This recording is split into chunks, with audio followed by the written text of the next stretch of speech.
Hi everyone, welcome to today's A Course in Miracles teaching. My name is Deborah and welcome to Anchored in Faith. We are on lesson 65. My only function is the one God gave me. The idea for today reaffirms your commitment to salvation. It also reminds you that you have no function other than that. Both these thoughts are obviously necessary for a total commitment. Salvation cannot be the only purpose you hold while you still cherish others.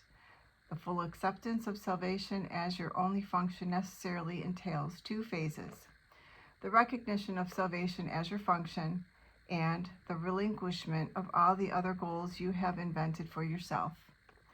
This is the only way in which you can take your rightful place among the saviors of the world.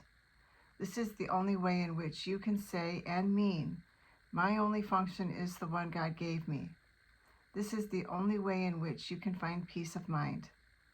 Today, and for a number of days to follow, set aside 10 to 15 minutes for a more sustained practice period in which you try to understand and accept what the idea for the day really means. Today's idea offers you escape from all your perceived difficulties. It places the key to the door of peace, which you have closed upon yourself, in your own hands. It gives you the answers to all the searching you have done since time began.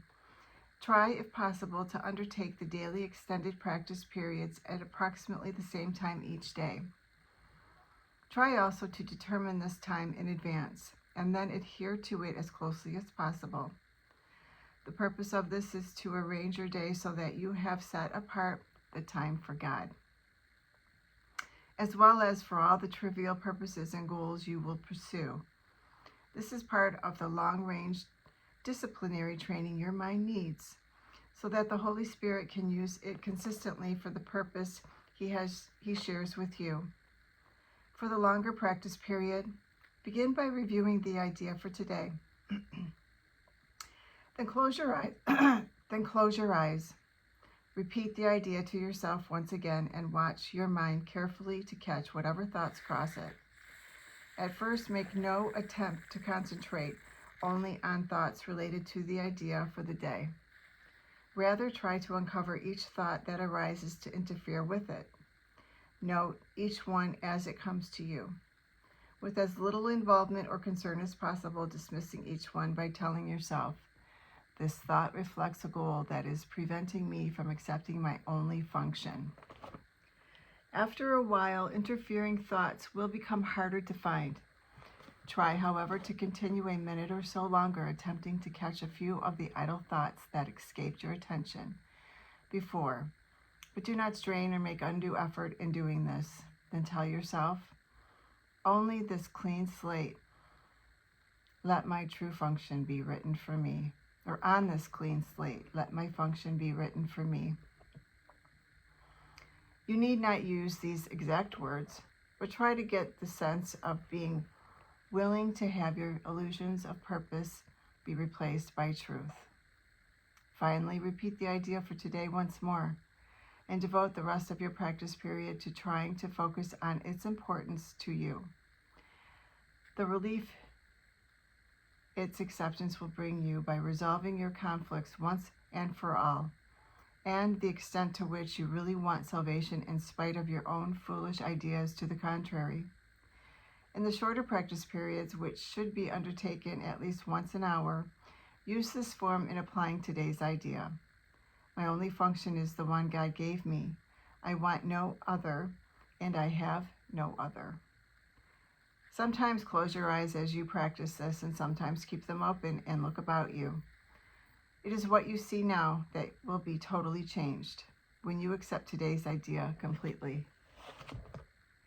And I know I've mentioned this in previous lessons, and those lessons were kind of gearing us up for this, and it is like a form of meditation, similar to transcendental meditation, where you sit with ease and grace. You don't, if it gets stressful, you just let it go. You don't try to belabor on, trying to get rid of that thought. Just it should be really easy and less stress-free. And so as you can see throughout the lessons, we're slowly integrating more and more time into sitting with the thoughts and the ideas for the day. So it is a form of meditation, and it can really bring you a lot of peace. So I hope you are enjoying today's lesson and all of the lessons. So now I'm going to read a channeling from Jesus, and it goes with this lesson. And it is from A Year of Forgiveness, and it was channeled by Tina Louise Spalding. My only function is the one God gave me. You are blessed beings indeed. I am that one you know as Jesus. We thank you for joining us today for this collaborative journey into expansion. Expansion from the tiny ideas you have settled for. The tiny ideas: if I lose 15 pounds and get my body exactly the way I want it, then everything will come to me. That's an idol. That is something you worship. Or the idea that you are going to save for that beautiful car. Yes, it has a $500 monthly payment, but you will look so good in it. Everybody will love you, and you will ooze success. These are some of the idols you worship, and you have put them in place of your true purpose, which is to assist your brothers and sisters in their awakening process.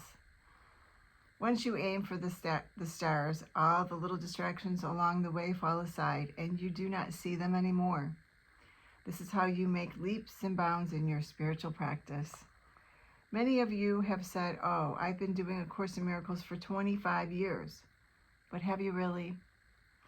Or have you been consistently distracted by other goals, other training programs that said, if you work toward this goal, then you will be loved. If you work toward this goal, then you will be secure." We want to tell you that if you work toward the goal this book sets for you, everything else comes to you. You set your sights so high in terms of your frequency that health and joy and happiness and abundance of all different kinds must come to you because you are up in the realms of the gods.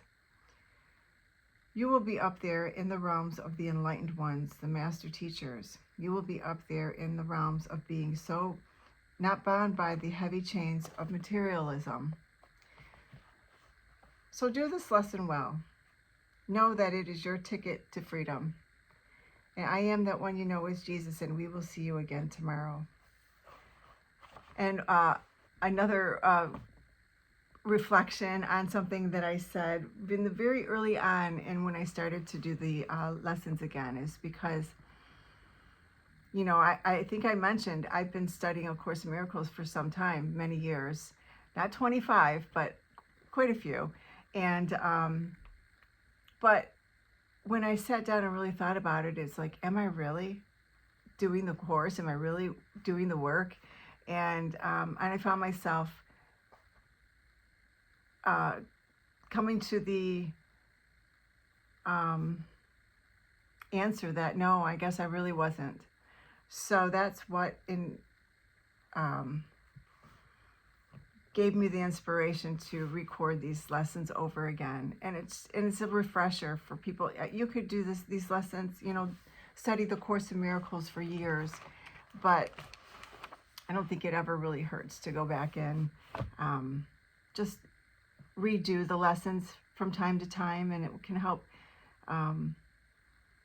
reintegrate some of the ideas that we think we're following, but maybe not quite. So I hope you have a beautiful day, and I will see you tomorrow.